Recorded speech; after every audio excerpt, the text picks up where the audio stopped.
Hello students, welcome to lecture 13 of the online course on modern display technologies, flat panel display. Today's topic will be on liquid crystals, the electromagnetic response and their anchoring effects. So here is the lecture outline. We will briefly look into the response of liquid crystals to electromagnetic fields.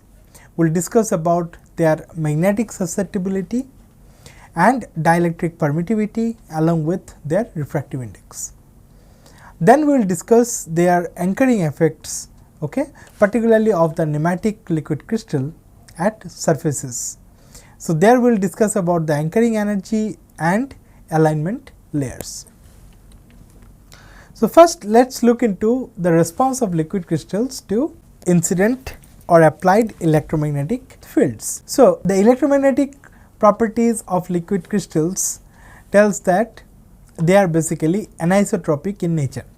That means, liquid crystals function as both anisotropic dielectric and diamagnetic media. Now, diamagnetic media are those materials that basically create a weak repulsive magnetic field in opposition to the applied external magnetic field. So, causing them to be weakly repelled by magnets. Now, liquid crystals show high electrical resistivity. So, typically they exhibit resistivities in the order of 10 to the power 10 ohm centimeter. Now, what is the response to the external field? Now, the application of external electric or magnetic fields basically induces dipole moment within the crystal. Now, they also show directional dependence, that means anisotropy, where the physical properties are not uniform along all directions. So, we will see that both magnetic susceptibility and dielectric permittivity have different values when measured parallel versus perpendicular to the director of the liquid crystal. Okay. So, let us go into the details and look into the magnetic susceptibility in liquid crystals in more depth. So, unlike isotropic fluid, liquid crystals basically respond directionally to applied magnetic field because of their molecular shape and alignment. So, what kind of local field assumption you can make? Because the magnetic field interaction between these liquid crystal molecules are very weak, the local magnetic field on molecules can be considered approximately equal to the applied magnetic field, that is H bar. Okay. Now, the molecules basically possesses anisotropic polarizability. That means, there are two distinct magnetic polarizabilities. One is kappa parallel, that is the polarizability parallel to the long axis of the molecule, and then kappa perpendicular, which is the polarizability perpendicular to the long axis. Okay. So, you can understand that these polarizabilities, they are different. So, you can always calculate the polarizability anisotropy, which is delta kappa, which can be calculated as a difference between kappa parallel and kappa perpendicular. Right. Now, look into this schematic diagram here. Here A cap basically shows the long axis, that is basically the long molecular axis, and this is the direction of the applied magnetic field H bar. So, if whatever is the parallel component that is along this long axis, that is called H parallel, and whatever is the perpendicular, that can be seen like this, that is basically your H, this is H parallel, this is H perpendicular. Now, in the previous lecture we have seen that the long axis basically makes the polar angle theta from the z axis, and it also makes the azimuthal angle of phi from the x axis. How do you get that? You basically take the projection of this vector, long axis vector on this xy plane, and then you measure that. So, this picture basically gives us a clear understanding that when magnetic field H is basically applied to a liquid crystal, which has got its long axis along this vector a cap. Okay.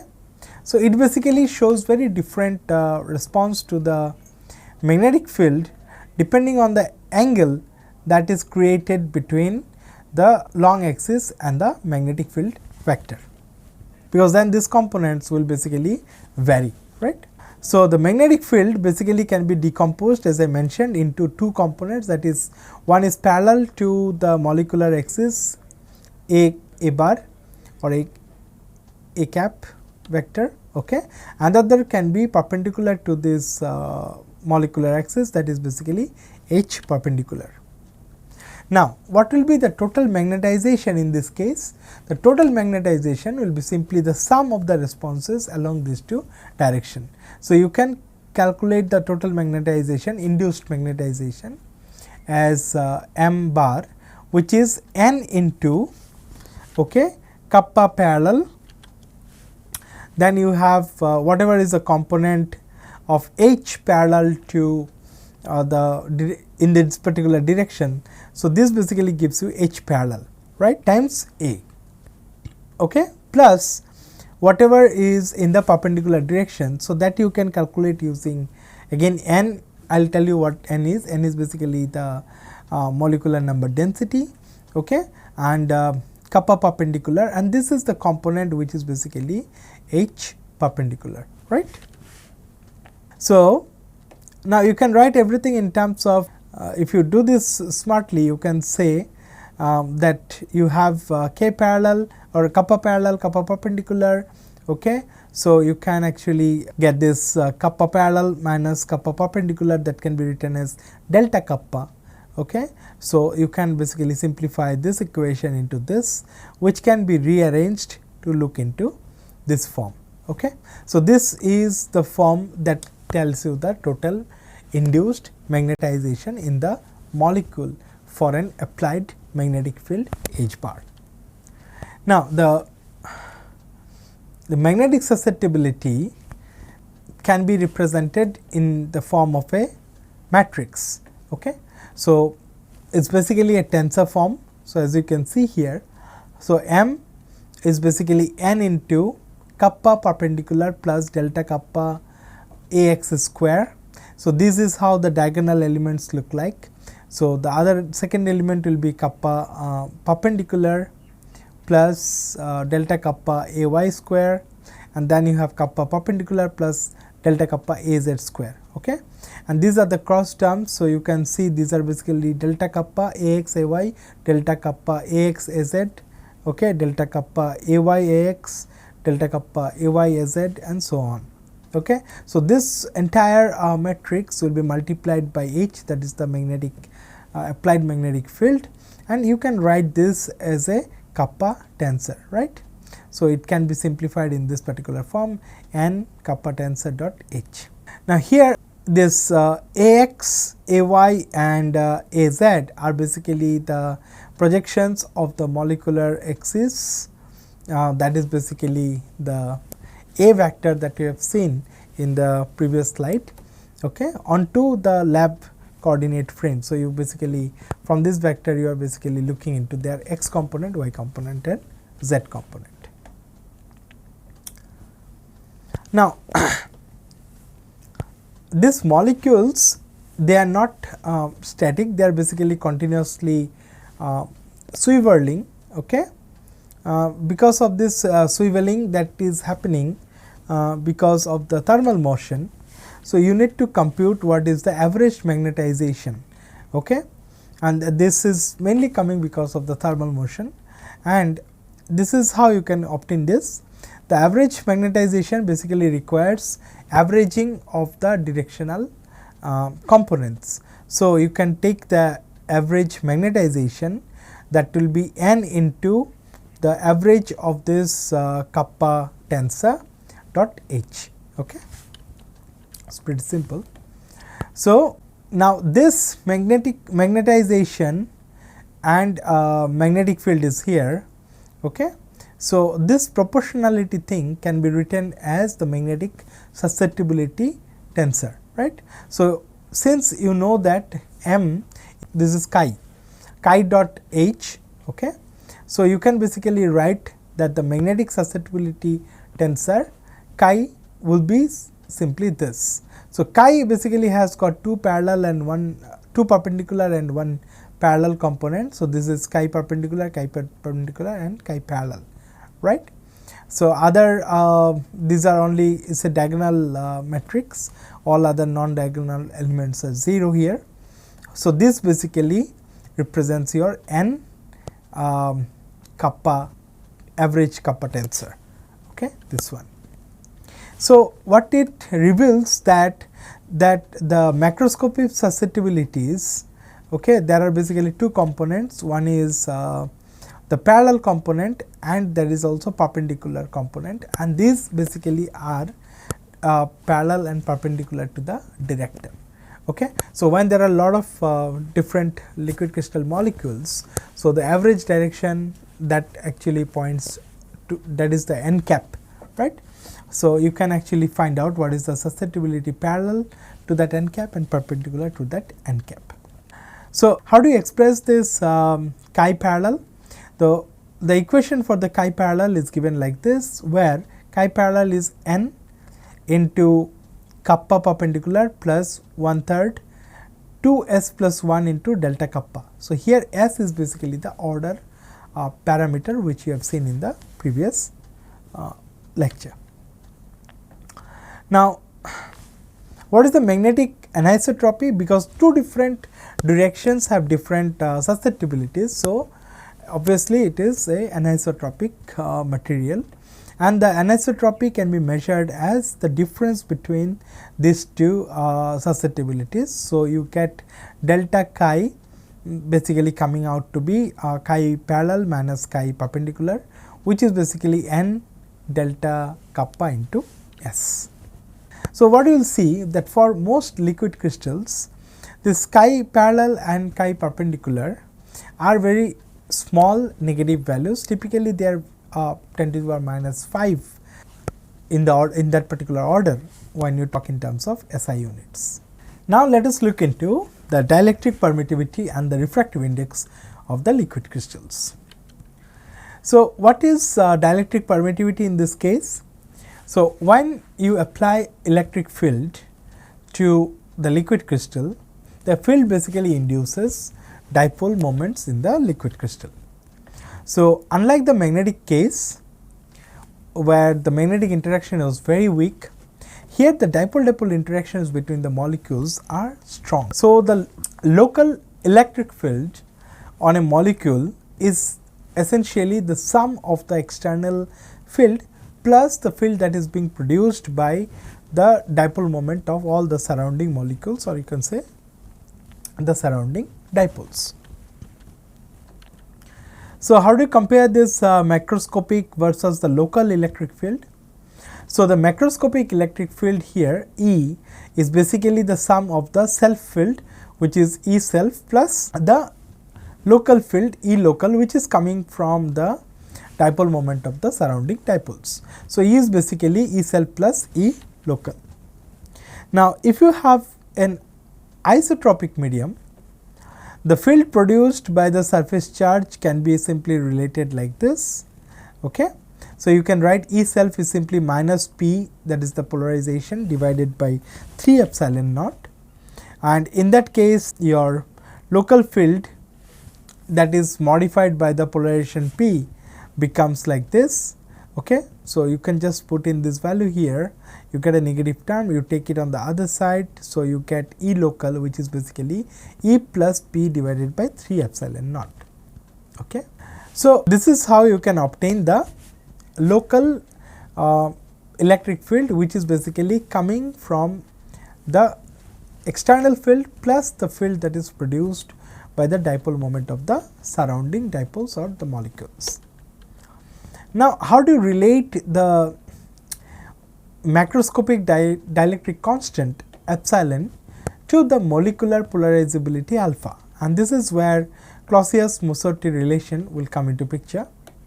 So, as we know that polarization P can be written as N alpha E local. So, alpha is basically the molecular polarizability, N is the number density of the molecules, and then E local is the field that is acting on each of these molecules, right. And E local can be replaced by E plus P divided by 3 epsilon naught, as we have seen. So, here if you take P on one side, you get this particular equation, that P equals n alpha E divided by 1 minus n alpha divided by 3 epsilon naught. Now, how do you calculate electric displacement from here? So, electric displacement D can be calculated as epsilon naught epsilon r into E, okay? And that is basically epsilon naught E plus the polarization P. So, here epsilon naught is nothing but the vacuum permittivity, which is 8.85 into 10 to the power, okay, that should be minus 12, okay. Okay, that is fine.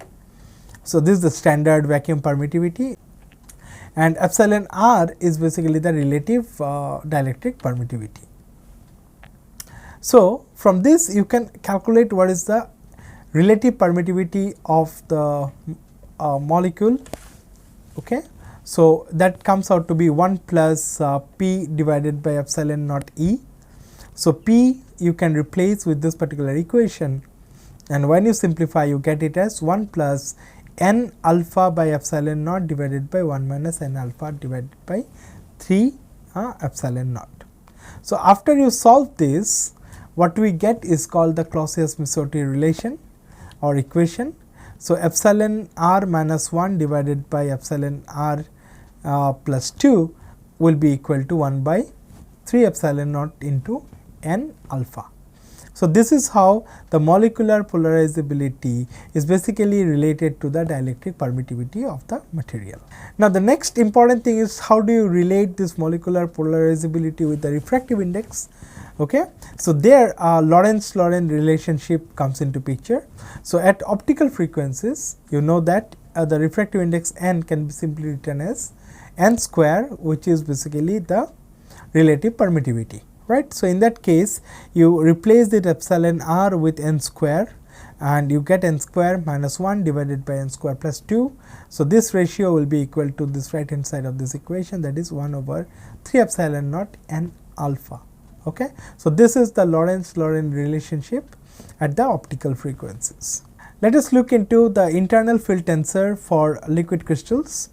So, we have seen that the local field is related to the macroscopic field by E local equals E plus P divided by 3 epsilon naught. P can be replaced by this particular value. So, you get this particular equation. Now, if you simplify this, you get 1 over 1 minus n alpha by epsilon naught into E, and this factor can be taken as k, and you can call it internal field constant. Now, in liquid crystals, the local field, that is the E local, basically depends on the macroscopic field E as well as the angles between this macroscopic field E and the long molecular axis A, right. And what happens particularly for the nematic liquid crystal is that the anisotropic local field takes place in the nematics, because this liquid crystals, they are anisotropic in nature. So, when you consider these liquid crystals, the local field basically depend on both the macroscopic field direction as well as the molecular orientation. Also, you will see that the internal field constant, this one, will basically generalize to a second rank tensor because of this anisotropy. So, you will have a second rank tensor giving this. So, the local field equation becomes like this: E local will be k tensor, that is the internal field tensor, times the E vector, electric field vector. Now, for the macroscopic dielectric tensor, when you incorporate this internal field tensor and the thermal motion of the molecules, you get the polarization P. Okay. So, you need to consider the average value of that tensor. So, it is simply written as n alpha perpendicular, the average value of the tensor dot E plus n delta alpha, okay. And then you basically take the value of this internal field tensor in the direction of that molecular axis times E. Okay. So, this basically gives the macroscopic dielectric tensor, which is epsilon r in the tensor form. So, you have this unit vector tensor plus n divided by epsilon naught alpha perpendicular, the average value of the k tensor plus delta alpha and the value of the k tensor along the molecular axis direction. So, with that we can obtain the dielectric anisotropy and birefringence, because now you can see that the dielectric anisotropy, which will be delta epsilon, that is epsilon parallel minus epsilon perpendicular, that can be written as n epsilon naught alpha parallel k parallel minus alpha perpendicular k perpendicular into S. So, what is S? S is basically the order parameter, and you can see that this delta epsilon is basically linearly proportional to this order parameter S. Now, if you want to try to express this in terms of refractive index, so you can write this as n parallel square minus n perpendicular square, that will be equal to this. So, you can write this as 2 n bar, that is the average value, and into delta n. So, delta n is basically the difference between the parallel and perpendicular component, n bar is basically the mean value of these two, that will be same as this one, which is n by epsilon naught alpha parallel k parallel minus alpha perpendicular k perpendicular into S. So, what we understood is that this birefringence, that is delta n, is also approximately proportional to the order parameter S. So, with that fundamentals, now let us look into another important aspect, that is the anchoring effects of nematic liquid crystal at surfaces. So, in devices, liquid crystals are basically sandwiched between substrates coated with alignment layers. Now, in the absence of externally applied fields, the orientation of these liquid crystals in a cell is primarily determined by the surface anchoring condition of the alignment layer. Now, at the interface, the orientation potentially differs from the bulk, because the surrounding molecules include the alignment layer. So, surface anchoring uses a concept called easy axis. So, I will explain what is that. So, consider an interface between a liquid crystal, which is here at positive z, and then there is an alignment layer which is basically in the negative z direction. So, this is your origin, this is your positive z, x and y. Okay. Now, at the interface, the liquid crystal molecule basically interacts partly with the liquid crystal neighbors and partly with the alignment layer molecule, right. So, on the top you will have all the liquid crystal molecules, at the negative side you will have all this alignment layer molecules, right. Now, if the alignment layer is anisotropic, it basically defines a preferred interfacial direction, which is called the easy axis, which is marked here as E cap.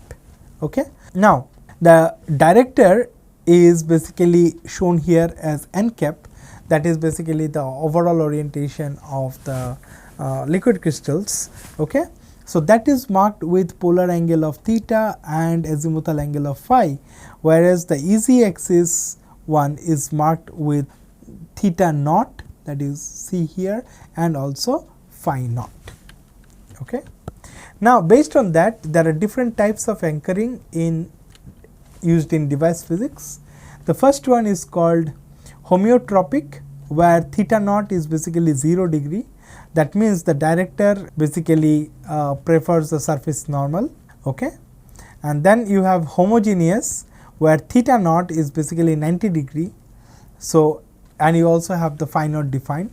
That means, in this case the director will be lying in the plane along a preferred azimuthal direction. Then you have planar, where theta naught is 90 degree, but there is no preferred phi naught. So, the director basically lies in plane, but azimuth is not, any azimuth is allowed, you can say. So, there is no direction preference, it can lie in any direction. And then you also have tilted, that means the theta naught can be anywhere in between 0 degree and 90 degree. That means the director in this case, in the presence of this alignment layer, it can be anywhere in between. So, this is basically the oblique angle. So, when you do this, you need to understand this deviation in the director position. So, normally the director is like this, but it can shift to any other preferred position based on this environment. Okay. So, there is a term called surface anchoring energy that is basically coming into this picture, because when you see this director deviation, so the deviation from the AZ axis incurs an cost, okay, that is in terms of energy. So, when the liquid crystal director n bar is basically aligned along the direction that is specified by this theta and azimuthal angle phi. So, the anisotropic part of this surface energy is basically the anchoring energy function, that is Fs, theta and phi. So, Fs basically is a function of theta and phi. So, what is the minimum energy condition? You can understand that the interaction energy can be minimized when the director basically aligns with the EZ axis itself. Okay. So, anchoring energy in this case Fs will reach its minimum value. That will happen when your theta is same as theta naught and phi will be same as phi naught. Now, due to lack of reflection symmetry, the anchoring energies are different for deviation in polar angle and the azimuthal angle. So, there is a model called Rapini-Popular model. So, here we see that for small deviation, the anchoring energy function can be written as Fs, which is half Wp sin square beta p. So, here is the difference that shows you what is beta p and beta a, right. So, the other term is half Wa sin square beta a. Now, what are these? Wp and Wa are basically the polar and the azimuthal anchoring strengths. Okay. So, these are basically the weight factor, and beta p and beta a are basically the deviations from the EZ axis in the polar and the azimuthal direction. So, in this particular model, for small values of theta minus theta naught and phi minus phi naught, you can use some approximation for the sin square terms. So, the sin square beta p becomes sin square theta minus theta naught, and sin square beta a will become sin square theta phi minus phi naught into sin square theta naught. So, in that case, the anchoring energy can be written in this form.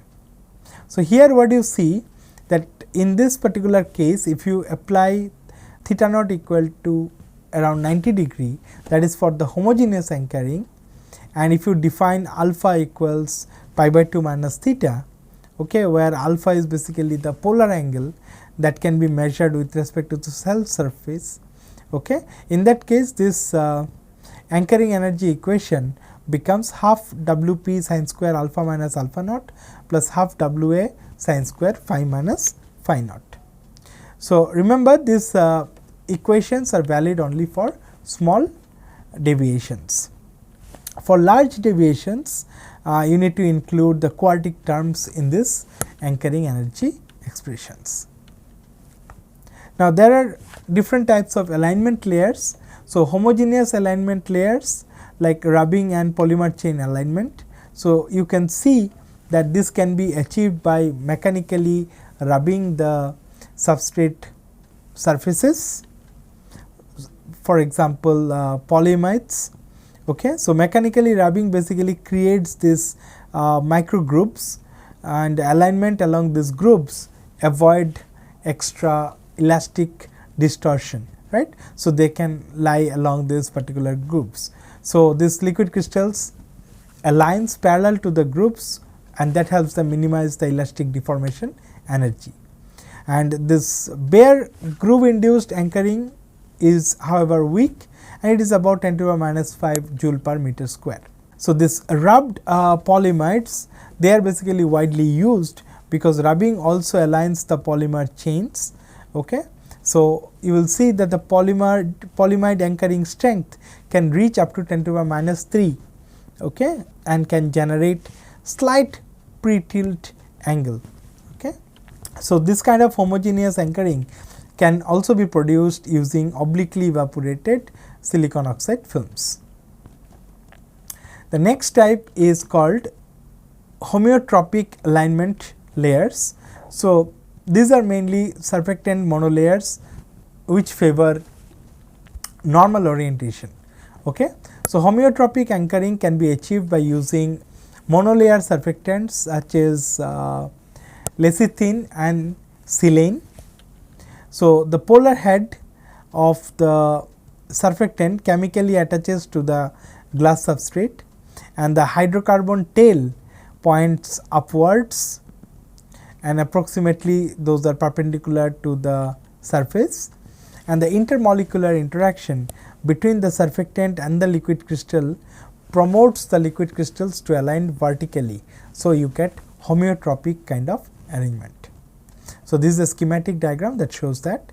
So, with that we conclude this lecture, and next lecture we will start with the discussion of liquid crystal director elastic deformation and some of the fundamentals of electromagnetic waves. Thank you for your attention.